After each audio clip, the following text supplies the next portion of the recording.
Hello dear students, welcome back to inside botany. मैं doctor Deepmala Singh और आज का टॉपिक है रिकम्बिनेंट डीएनए टेक्नोलॉजी। जैसा कि आपको पता है कि इसे हम बायोटेक्नोलॉजी के अंदर पढ़ते हैं। एक्चुअली बच्चों, recombinant DNA technology is the backbone of biotechnology. इसके बिना पूरी बायोटेक्नोलॉजी अधूरी है।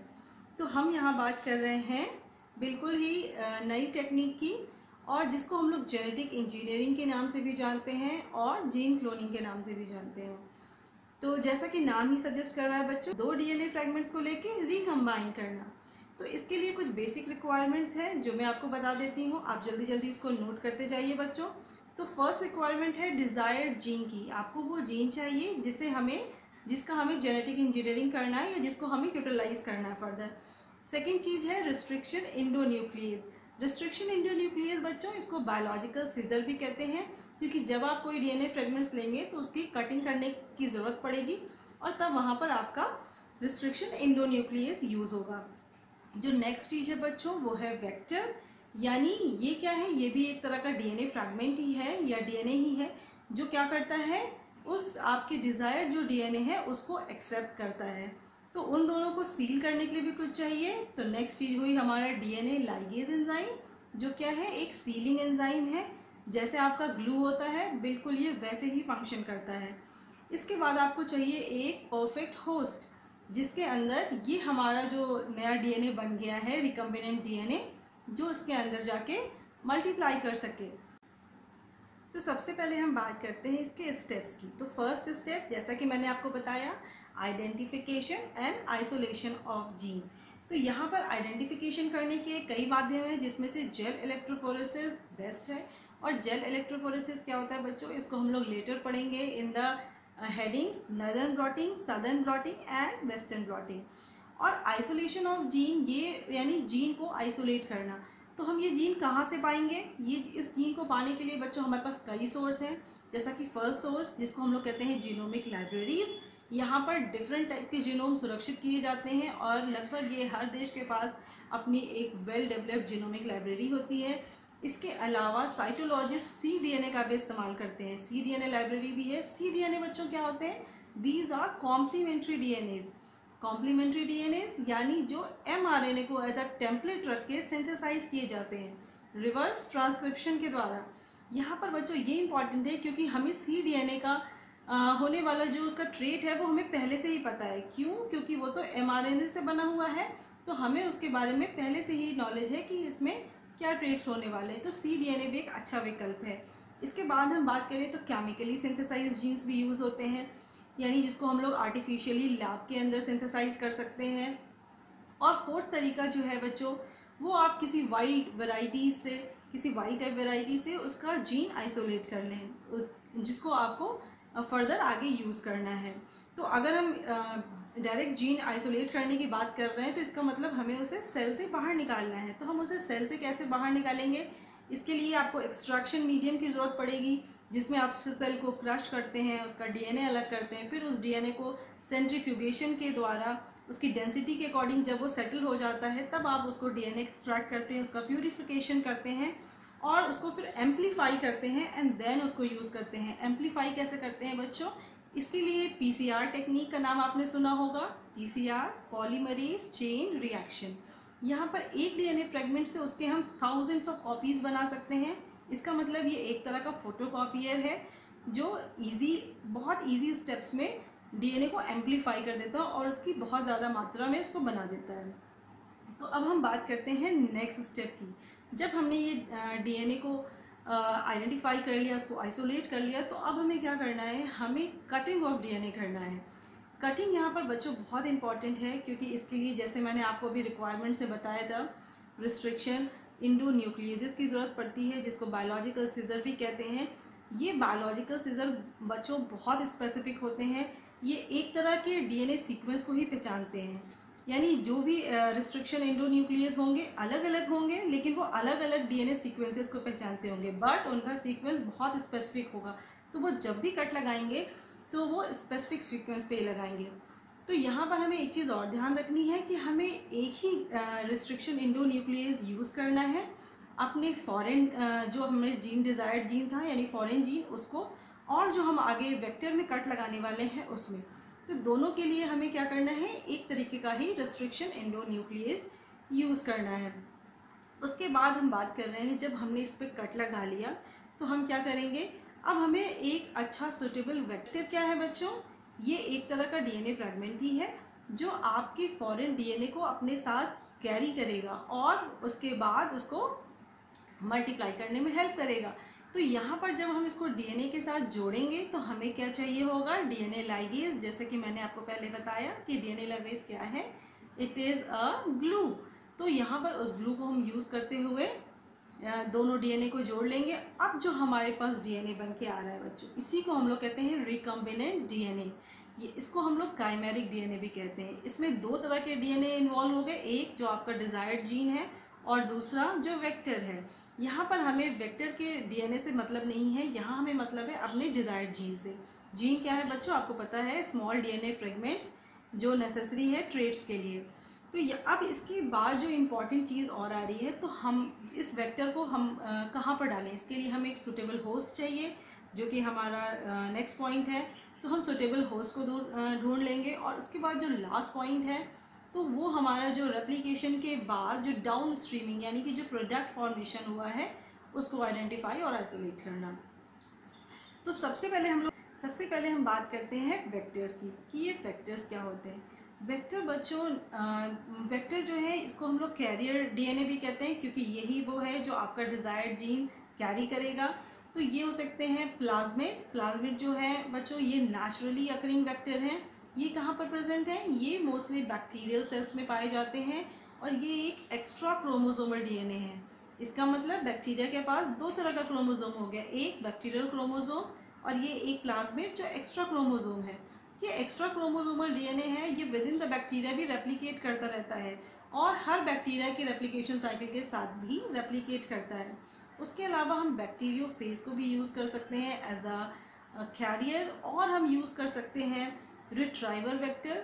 ये रिट्राइवर वेक्टर क्या होता है बच्चों, इसमें हम किसी भी डीएनए को डिजायर्ड यूकैरियोटिक या प्रोकैरियोटिक सेल, जिसका भी हमें डीएनए यूज़ करना है, उसके डीएनए में हम कट लगा देते हैं और उसमें एक गैप बना देते हैं, यानी उसका कुछ पार्ट गायब कर देते हैं। अब वो उस गैप को फिल करने के लिए, तो जब हम इसमें नया डीएनए सेल में डालते हैं तो वो बहुत इजीली पुराना जो डीएनए है वो उसको एब्जॉर्ब कर लेता है, क्योंकि उसे अपने गैप फिलिंग के लिए ज़रूरत है और वो सोचता है ये मेरा ही पार्ट है, तो इसको बड़े आसानी से वो ले लेता है। इसके बाद जो नेक्स्ट टाइप का वेक्टर है वो है फेजमेट्स। फेजमेट जैसा नाम बता रहा है, फेज और प्लाज्मिड का ये मिक्सचर है, इसको हम लोग आर्टिफिशियली सिंथेसाइज कर सकते हैं इन द लेबोरेटरी। और उसके बाद है ट्रांसपोजॉन यानी जंपिंग जीन्स, वही जंपिंग जीन्स जिनको मेज में बारबरा मैकक्लिफ्टन ने खोज किया था। तो इसको भी हम यूज़ कर सकते हैं, क्योंकि इसमें क्या होता है, ये मूविंग जीन्स होती हैं और इनका जो लेंथ होता है, अगर हमें ये पता है तो इसको हम यूटिलाइज कर सकते हैं। अब हम लोग बात करते हैं बच्चों कि ये जो रिस्ट्रिक्शन एंडोन्यूक्लियस हैं ये क्या होते हैं और कैसे काम करते हैं। तो रिस्ट्रिक्शन एंडोन्यूक्लियस मैंने आपको बताया ही कि ये स्पेसिफिक कट्स लगाते हैं। तो यहाँ कई तरह के रिस्ट्रिक्शन एंडोन्यूक्लियस प्रेजेंट हैं जिसको आप यूटिलाइज कर सकते हैं, जैसे इको आर1 को हम लोग इकोलाई से हम लोग इसको एक्सट्रैक्ट करते हैं। एक्चुअली ये होते क्या है, ये एक तरह के एंडोन्यूक्लियस एंजाइम है जो डीएनए में इंटरनल कट्स लगाते हैं। एंडो का मतलब ही हो गया क्या बच्चों, इंटरनल। तो ये डीएनए में कट्स लगाते हैं, उसके सीक्वेंस को काट देते हैं और उसको अलग कर देते हैं। और जो ये सीक्वेंस अलग होते हैं, चूँकि ये एक दूसरे के कॉम्प्लीमेंट्री रहते हैं, क्योंकि ये डबल स्ट्रैंडेड डीएनए पे कट है, तो इसको हम लोग पैलिंड्रोम्स कहते हैं। तो अगर आपसे कभी पूछा जाए कि व्हाट इज़ पैलिंड्रोम्स, तो पैलिंड्रोम्स क्या है बच्चों, ये स्मॉल डीएनए फ्रेगमेंट्स हैं जो कॉम्प्लीमेंट्री टू ईच अदर है। ओके, तो हमने यहाँ बात करी इको आर1 की। इको आर1 जिस तरीके का कट लगाता है बच्चों, इसको हम लोग कहते हैं स्टिकी एंड्स कट। इसका मतलब है कि यहाँ पर एक टेल जैसा कुछ छूट जाता है और ये बहुत अच्छा होता है दो डीएनए को फिक्स करने के लिए। बहुत इजी मेथड हो जाता है, क्योंकि इसमें एक टेल जैसा छूट गया है तो दूसरा कॉम्प्लीमेंट्री टेल उस पर बड़े इजीली फिक्स हो जाता है। अगर हम बात करें जैसे HPA1 की, जिसको हम लोग डिराइव करते हैं हेमोफिलस बैक्टीरिया से, तो ये जो है ये ब्लंट एंड क्रिएट करता है। ब्लंट एंड मतलब बिल्कुल स्मूथ कट, यानी बिल्कुल स्मूथ कट कर रहा है, इसमें कोई टेल नहीं है। तो हम जब इसे आगे यूज़ करेंगे तो इसको अच्छे से फिक्स होने के लिए इसमें एक टेल के लिए हमें कुछ नाइट्रोजनस बेस डालने पड़ेंगे। वो नाइट्रोजनस बेस हमारी चॉइस के हो सकते हैं कि हम उसमें क्या डालना चाहते हैं, सिर्फ एडेनिन डालना चाहते हैं, या सिर्फ गोनिन डालना चाहते हैं, या कोई कॉम्बिनेशन डालना चाहते हैं। तो ये जो टेल है, यहाँ पर टेल हम खुद क्रिएट करते हैं, जबकि इको R1 में टेल ऑलरेडी प्रेजेंट है, क्योंकि वहाँ पर कैसे कट्स हैं, स्टिकी एंड वाले कट्स हैं। ये बेसिक डिफरेंस हो गया आपका। लगभग दो तरह का मोस्टली जो है कि इन्हीं दो तरीके में कट करते हैं। ओके, अब हम लोग बात करते हैं कि जब हमारा ये डीएनए बन गया, रिकम्बिनेंट डीएनए, यानी हमने जब अपना डिज़ायर्ड जीन वेक्टर के डीएनए में उसको अटैच कर दिया, फिर उसके बाद क्या करें? उसके बाद अगर ये रेप्लिकेट नहीं करता है तो ये हमारे किसी काम का नहीं है बच्चों। तो इसका रेप्लिकेशन ज़रूरी है। तो इसका रेप्लिकेशन कैसे होगा? जब ये किसी सेल के अंदर जाएगा, जिसको मैंने कहा कि हमें क्या करना है, एक सुटेबल होस्ट फाइंड करना है। तो हमें सुटेबल होस्ट की ज़रूरत पड़ेगी।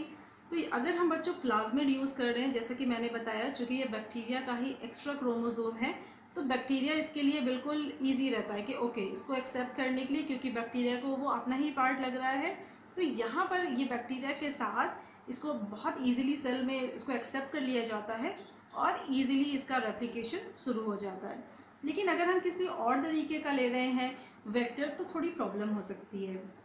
तो उसके लिए कई सारे मेथड हैं, जिसको हम लोग कहते हैं ट्रांसफॉर्मेशन प्रोसेसेस, क्योंकि ये एक सेल को ट्रांसफॉर्म करने वाला है, इसीलिए हम लोग इसका नाम रखते हैं ट्रांसफॉर्मेशन प्रोसेसेस, जिसमें सबसे पहले हो सकता है फिजिकल, नेक्स्ट केमिकल और एक नेचुरल मेथड भी है। तो सबसे पहले हम लोग डिस्कस करते हैं कि फिजिकल जीन ट्रांसफ़र मेथड क्या है, या फिजिकल रिकम्बिनेंट डीएनए को हम कैसे एक सेल के अंदर पहुंचाएं। तो इसके लिए बच्चों इलेक्ट्रोपोरेसिस मेथड हो सकता है, माइक्रो इंजेक्शन हो सकता है, लिपोसोम मेडिएटेड मेथड है, अल्ट्रासाउंड है, DNA transfer via pollen grains है, यानी कि पॉलन से फर्टिलाइज करा के हम भेज सकते हैं।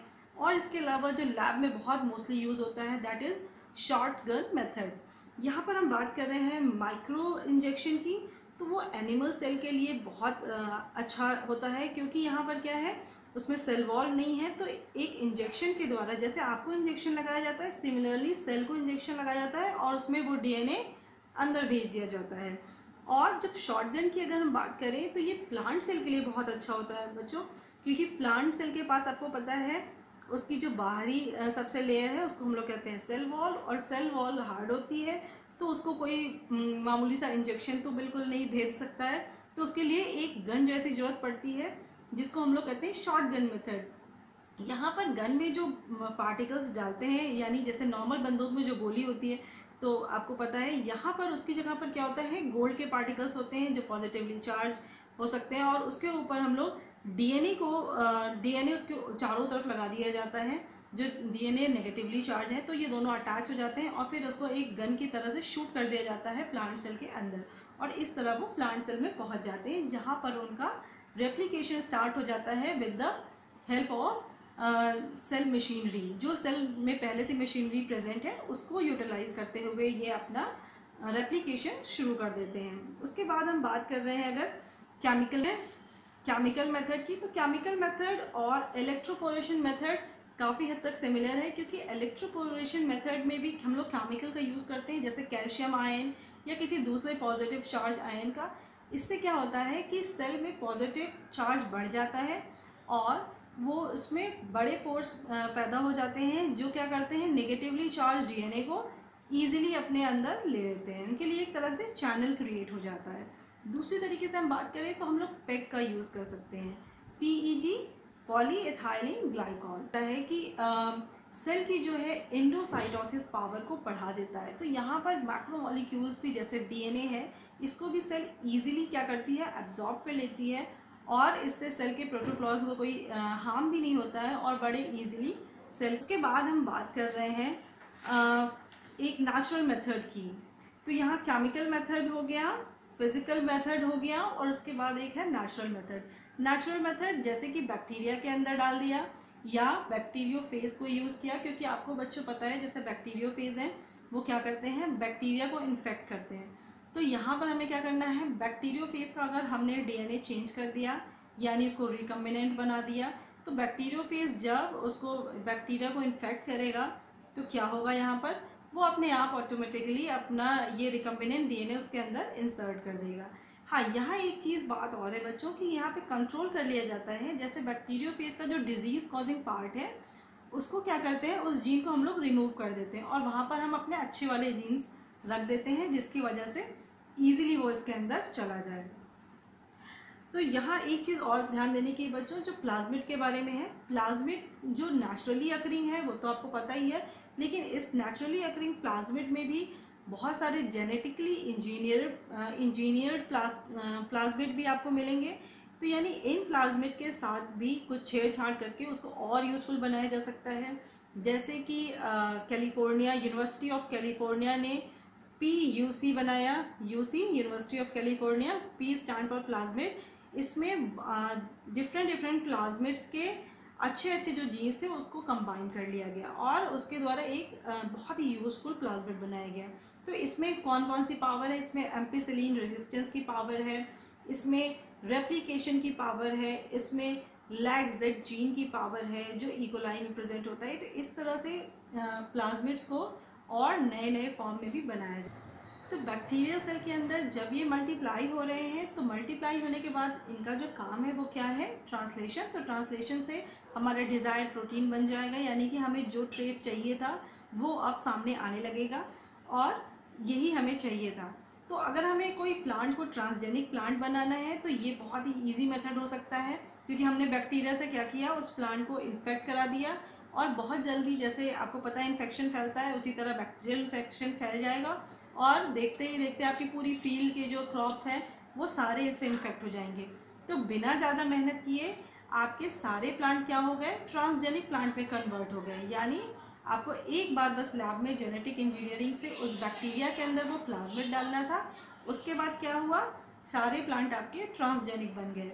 जैसा कि हम लोग जैसे TI प्लाज्मिड, जिसमें कुछ ज़रूरी चेंजेस करके उससे प्लांट को इन्फेक्शन करा के हम लोग ट्रांसजेनिक प्लांट्स बना सकते हैं। तो बच्चों मुझे लगता है आज के लिए हम लोग ने सीख लिया है कि कैसे रिकम्बिनेंट DNA वर्क करता है, क्या इसकी टेक्नोलॉजी है, क्या इसके स्टेप्स हैं, यही बहुत इम्पॉर्टेंट है। और आज आप लोग इसको पढ़िए, कुछ समझ में नहीं आता है तो मुझसे बिल्कुल बेझिझक पूछिए। तो हम लोग फिर मिलेंगे with next topic. Till then take care, bye bye बच्चों।